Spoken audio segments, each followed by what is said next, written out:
أعوذ بالله من الشيطان الرجيم بسم الله الرحمن الرحيم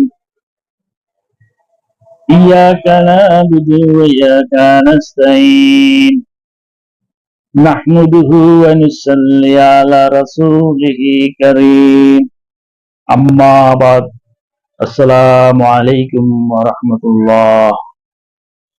এই যে প্রথম থেকে যে আউযুবিল্লাহ বিসমিল্লাহ দিয়ে শুরু করে সালাম দিলাম, এইটা হলো ইসলামিক কথাবার্তা বলার, যাকে বলি আমরা সূচনা। সূচনা করতে এইভাবে বলতে হয়।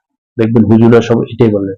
অনেকজনে ওই ইয়া কানাবুদু ইয়া কানাস্তাইন বলে, আর অনেকজনে নাহমুদ, বেশিরভাগ লোকই বলে নাহমুদুহু ওয়া নুসাল্লি, ওই কথাটা দিয়ে তারপরে আম্মা বাদ মানে হচ্ছে এরপর যেটা বলবেন সালাম। এটা হলো ইসলামিক আলোচনা শুরু করতে আপনি এইভাবে করতে পারেন, যেখানে আমি প্রথমে বললাম।